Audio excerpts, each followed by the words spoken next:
Dubai से संदली उत्साह से भरे स्वर में अपने पापा विकास और मम्मी राधा को बता रही थी, पापा मैं आपको जल्द ही आर्यन से मिलवाऊंगी। बहुत अच्छा लड़का है। मेरे साथ उसका MBA भी पूरा हो रहा है। हम दोनों ही इंडिया आकर आगे का प्रोग्राम बनाएंगे। विकास सुनकर खुश हुआ, कहा अच्छा है, जल्दी आओ, हम भी मिलते हैं आर्यन से। वैसे कहाँ का है वो? पापा पानीपत का है। अरे वाह, इंडियन लड़का ही ढूंढा तुमने अपने लिए। तुम्हारी मम्मी को तो लगता था कि तुम कोई अंग्रेज पसंद करोगी। संदली जोर से हंसी और कहा, मम्मी को जो लगता है वह कभी सच होता है क्या? फोन स्पीकर पर है, पर मम्मी कुछ क्यों नहीं बोल रही है? शायद उसे शौक लगा है आर्यन के बारे में जानकर। राधा का मूड बहुत खराब हो चुका था। वह सचमुच जानबूझकर कुछ नहीं बोली। जब विकास ने फोन रख दिया तो फट पड़ी। मुझे तो पता ही था कि यह लड़की पढ़ने के बहाने से अय्याशियाँ करेगी।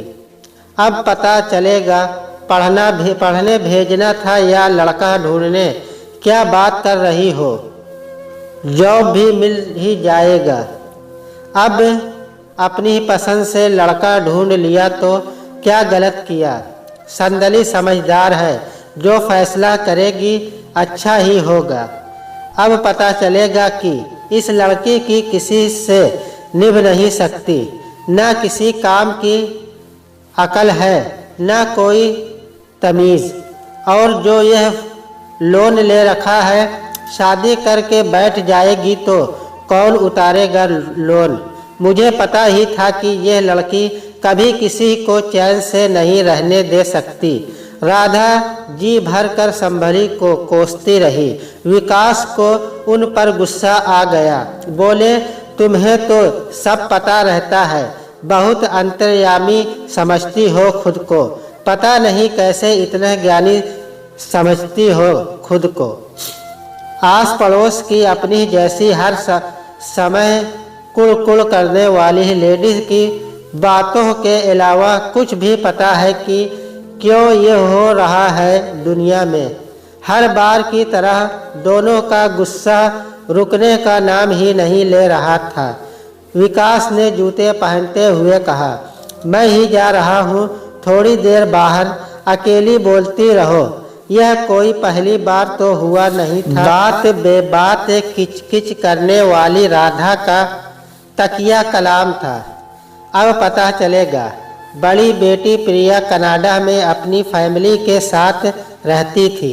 संदली फिलहाल दुबई में थी। कोई भी कैसी भी बात करता, राधा हमेशा यही कहती कि उन्हें सब पता था। उनका कहना था कि उन्होंने इतनी दुनिया देखी है, उन्हें हर बात का इतना ज्ञान है कि कोई भी बात उनसे छिपी नहीं रहती। फिर चाहे कुकिंग की बात हो या फैशन की, यहाँ तक कि राजनीतिक की हलचल पर भी कोई बात होती तो उनका कहना होता कि उन्हें तो पता ही था कि फला पार्टी यह करेगी। 1-2 दिन पहले वे किसी से कह रही थी कि उन्हें तो पता ही था कि अब किसान आंदोलन होगा। उनकी बात सुनते हुए विकास ने बात में टोका था, ऐसी हरकतें क्यों करती हो राधा? किसान आंदोलन होगा यह भी तुम्हें पता था? कुछ तो सोच कर बोला करो। अरे मुझे पता था कि कुछ ऐसा होगा। विकास चुप हो गए। पता नहीं कौन सी गृहस्थी है राधा के मन में, जो वह हर बात में घर में किसी न किसी बात में हावी होने की कोशिश करती थी। कई बार विकास अपने रिश्तेदारों के सामने राधा की बातों से शर्मिंदा भी हो जाते थे। बेटियां भी इस बात से हमेशा बचती रही कि राधा के सामने उनकी फ्रेंड्स आए। विकास अंधेरी में एक प्राइवेट कंपनी में कार्यरत थे। आर्थिक स्थिति बहुत अच्छी थी, पर राधा कंजूस भी थी और बहुत तेज भी। साथ ही उन्हें अपने उस ज्ञान पर भी बहुत घमंड था जो ज्ञान दूसरों की नज़र में मूर्खता में बदल चुका था। अजीब सी आत्ममुग्ध इंसान थी। घर में उनके व्यवहार से सब हमेशा दुखी रहते। राधा ने समदली को अगले दिन फ़ोन किया और सीधा पूछा, अभी शादी कर लोगी तो तुम्हारा लोन कौन चुकाएगा? मैं इंडिया आकर जॉब करूंगी, लोन उतार दूंगी। अभी हम दोनों सीधे दुबई ही आ रहे हैं। आर्यन को आप लोगों से मिलवा दूं। राधा ने कोई उत्साह नहीं दिखाया। संदली ने उदास होकर फ़ोन रख दिया। संदली और आर्यन को एयरपोर्ट से लेने विकास खुद जा रहे थे। प्रोग्राम ये तय हुआ कि विकास ऑफिस से सीधे एयरपोर्ट चले जाएंगे। देर रात सब घर पहुँचे तो राधा ने सबके लिए डिनर तैयार कर रखा था। आर्यन उन्हें पहली नज़र में ही बहुत अच्छा लगा, पर बेटी से मन ही मन नाराज़ थी कि पढ़ने भेजा था लड़का पसंद करके घर ले आई है। उन्हें विकास पर भी बहुत गुस्सा आ रहा था कि अभी से कैसे आर्यन को दामाद समझ रहे हैं। संदली फ़ोन पर पहले ही बता चुकी थी कि पानीपत में आर्यन के पिता का बहुत लंबा चौड़ा बिजनेस है। बहुत धनी आधुनिक परिवार है। 2 ही भाई है। आर्यन बड़ा है, छोटा भाई अभय अभी पढ़ रहा है। आर्यन से मिलने, उससे बातें करने के बाद कोई कारण ही नहीं था कि राधा कुछ कमी निकालती, पर यह बात हजम ही नहीं हो रही थी कि बेटी ने अपने लिए लड़का खुद पसंद कर लिया है। विकास को भी आर्यन बहुत पसंद आया था।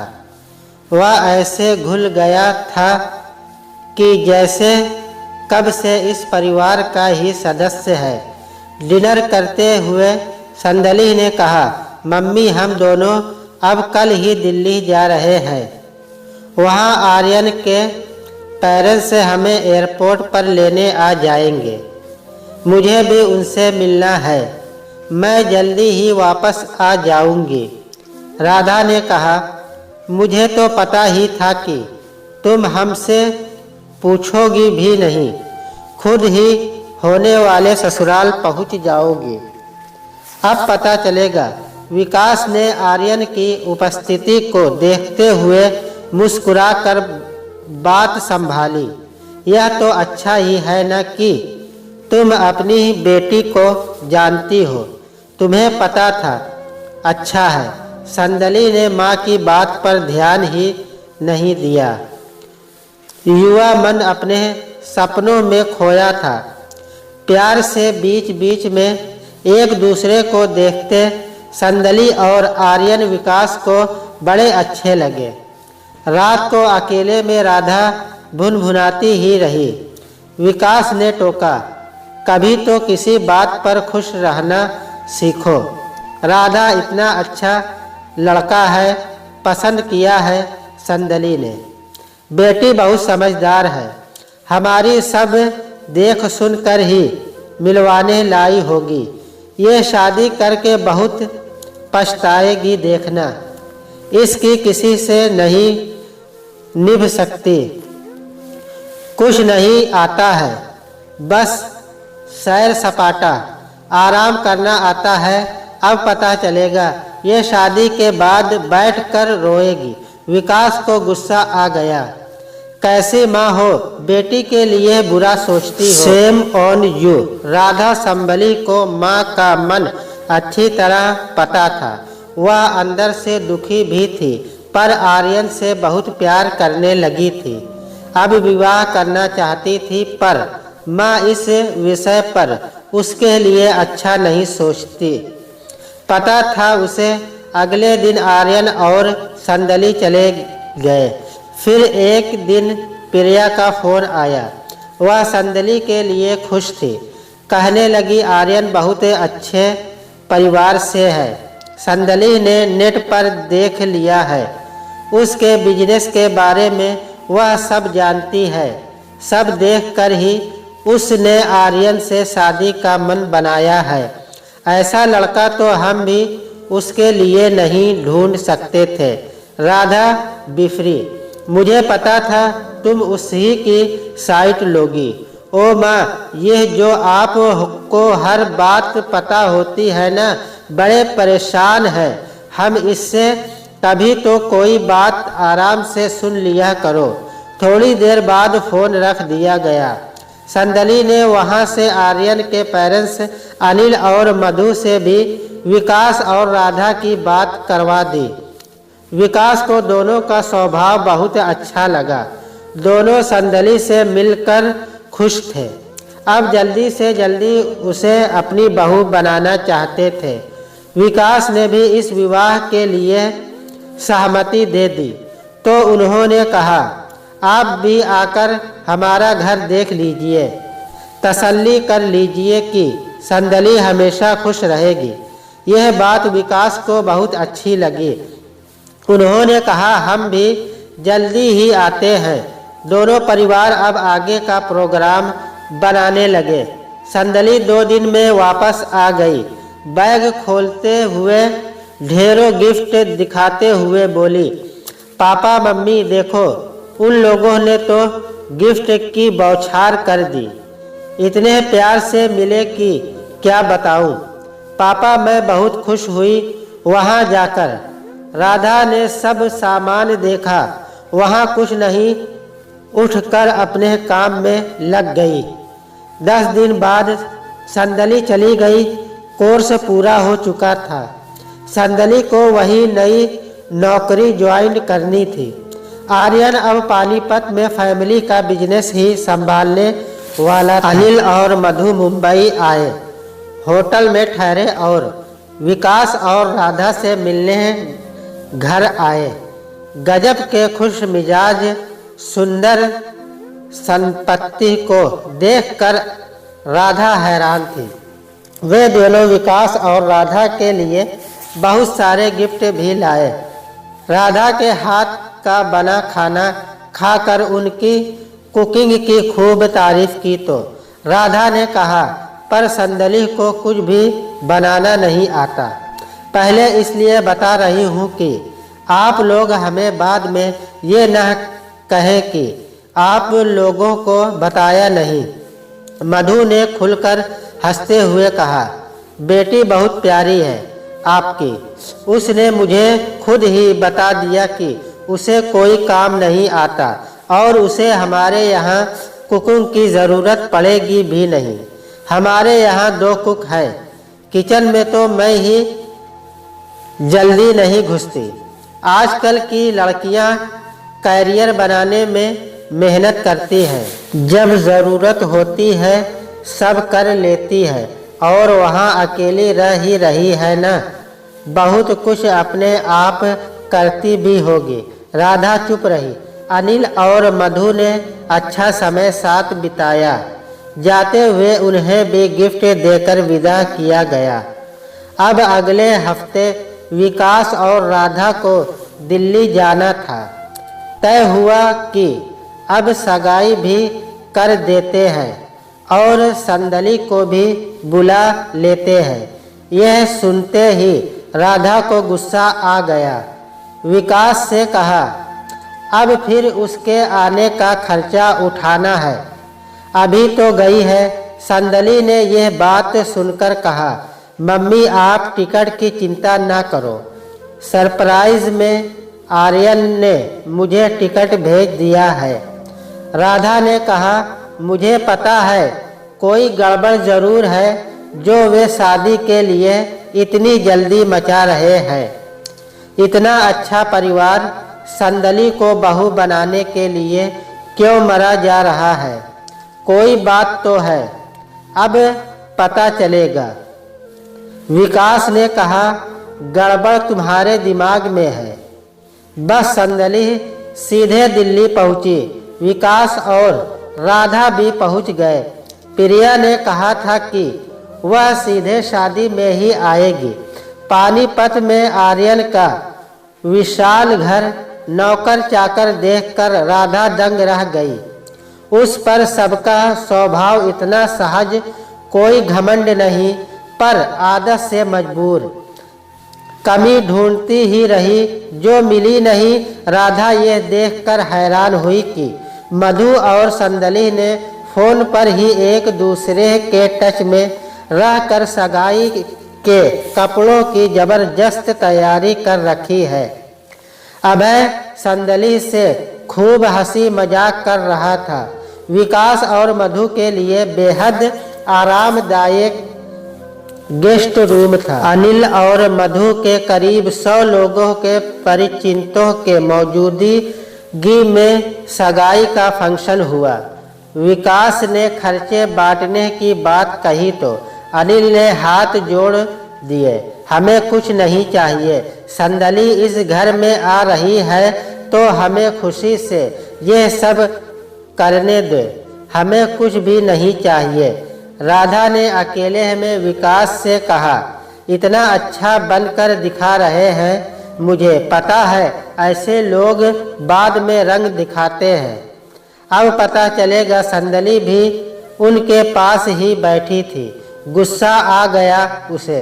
कहा, मम्मी हद होती है, इतने अच्छे लोग हैं फिर भी आप ऐसे कह रही हैं। सब कुछ उन्होंने आज मेरी पसंद का किया है। मेरी ड्रेस ज्वेलरी सब आर्यन की मम्मी ने ली, मुझे कुछ भी लेने से मना कर दिया था। अब शादी की भी पूरी शॉपिंग मुझे करवाने के लिए तैयार है। पर आपकी बातें, उफ, मुझे पता है तुम्हारी जैसी लड़कियां बाद में खूब रोती है। संदली को रोना आ गया। उसके आंसू बह निकले तो विकास ने उसे गले से लगा लिया। संदली बेटा मत दुखी हो, तुम्हारी मम्मी को कुछ ज्यादा ही पता रहता है।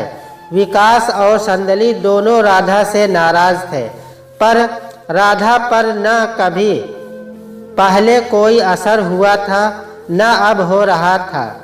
फंक्शन से फ्री होकर जब सब साथ बैठे, मधु ने कहा, मुझे आप लोगों से कुछ ज़रूरी बात करनी है।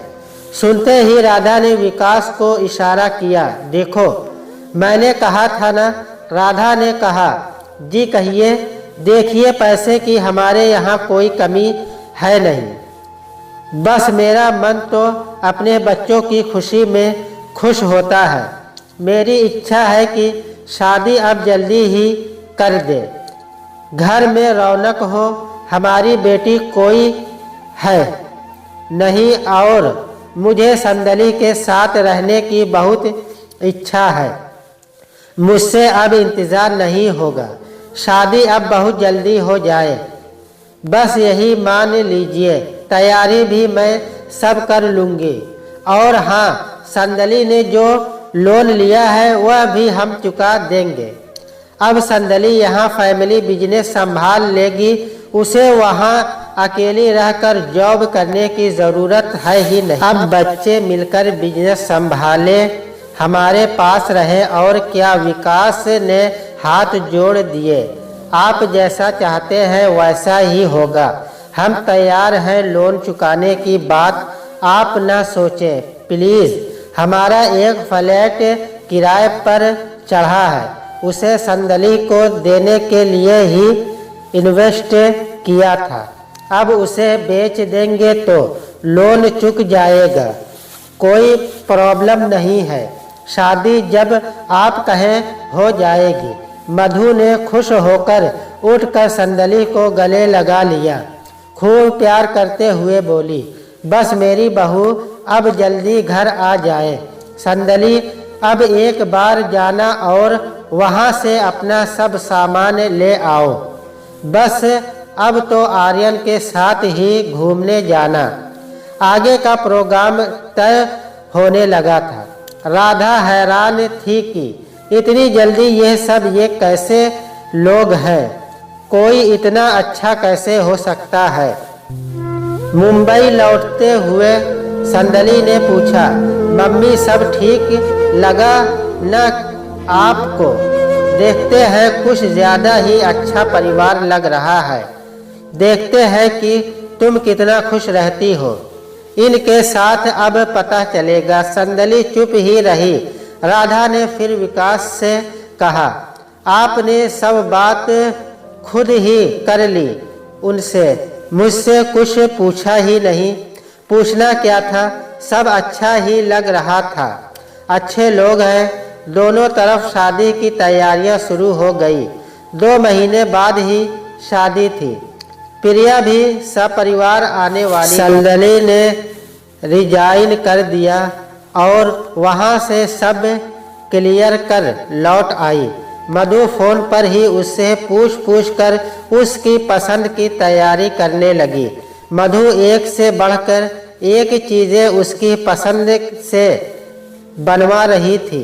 राधा ने कहा, मुझे पता ही है कि इन अमीरों के 4 दिन के चोचले हैं। थोड़े ही दिनों में असलियत सामने आएगी। पहले तो सब अच्छा ही दिखता है। संदली मन ही मन बहुत उदास थी। शादी का समय था, उस पर भी माँ की अजीबो गरीब बातें रुकने का नाम ही नहीं ले रही। जो भी तैयारी राधा कर रही थी बोझ समझ कर रही थी। उसमें बेटी को अच्छा परिवार मिलने की कोई खुशी नहीं थी। हर समय किसी न किसी बात पर आर्यन के परिवार को लेकर कुछ ऐसा कह देती कि संदली का चेहरा मुरझा जाता। विकास सब समझ रहे थे, पर क्या करते। राधा को कुछ कहकर घर का माहौल खराब नहीं करना चाहते थे। प्रिया भी आ चुकी थी। उसके पति विशाल और दोनों बच्चे सोनू पिंकी मौसी की शादी को लेकर बहुत उत्साहित थे।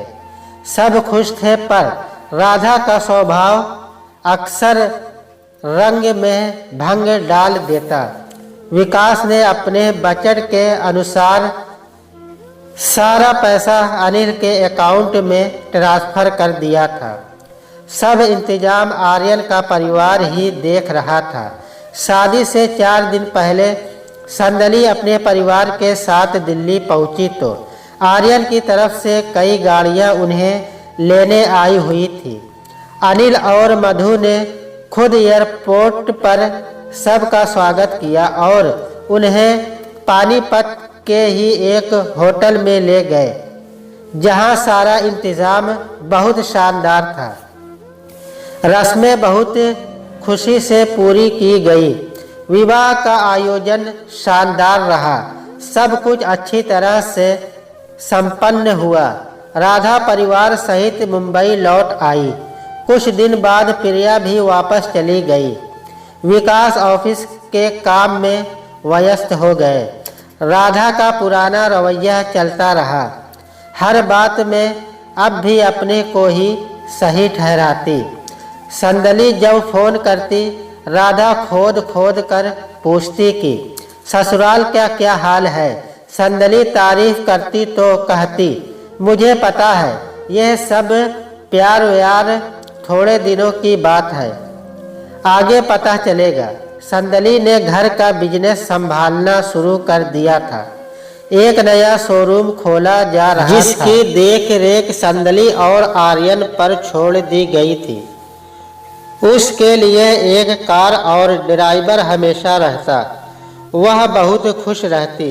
उसे सारी सुविधाएं और ढेर सारा प्यार मिल रहा था। कुछ ही दिनों में अभय की शादी भी उसकी गर्लफ्रेंड तारा के साथ तय हो गई। राधा ने सुनते ही कहा, संदली अब पता चलेगा तुम्हें जब देवरानी घर आएगी और प्यार बटेगा। संदली चुप रही। अभय के विवाह में राधा और विकास भी गए। अब की बार भी उन्हें बहुत सम्मान दिया गया। सब कुछ पहले की तरह अच्छी तरह से हुआ। संदली की अपनी देवरानी तारा से खूब जम रही थी। दोनों खूब मस्ती कर रही थी। राधा ने मुंबई आने के बाद संदली से देवरानी के हाल पूछे तो वह खूब उत्साह से तारा और अपनी खूब अच्छी दोस्ती के बारे में बताने लगी। संदली और तारा का आपस में बहनों जैसा प्यार हो गया था। राधा ने कहा, बेटा मैंने देखे हैं ऐसे रिश्ते, अब पता चलेगा। थोड़े दिनों में जब यही प्यार तकरार में बदलेगा, देखना। आज संदली का भैर्य जवाब दे गया। विकास भी वहीं बैठे थे। फोन स्पीकर पर था। संदली फट पड़ी थी। आज हाँ, मुझे पता चल चुका है कि आपके लिए हर रिश्ता बेकार है। आपको कहाँ किसी रिश्ते में प्यार दिखता है। मम्मी, पता नहीं क्यों आपके लिए सब बुरा ही होने वाला होता है। मुझे तो इस घर में आने के बाद यह पता चला है कि शांति से रहना कितना आसान है। प्यार दो, प्यार लो। काश कि आपको भी यह पता रहता। बस यहाँ जो मुझे पता चला है वह सब आपके साथ रहकर कभी पता ही नहीं चला। आप मुझे अब कभी मत बताना कि मुझे क्या पता चलेगा। मुझे जो पता चलना था चल चुका। इतना प्यार है यहाँ पर, मैं कितनी खुश हूँ, आगे भी खुश ही रहूँगी। मुझे तो यह पता है राधा का चेहरा देखने लायक था। संदली ने कभी इस तरह बात नहीं की थी। आज अपनी बात कहकर फोन ऐसे रखा कि राधा शर्मिंदा सी बैठी रह गई थी। विकास तो अपनी हंसी रोकने की कोशिश में आज चुपचाप वहां से उठकर दूसरे रूम में जा चुके थे।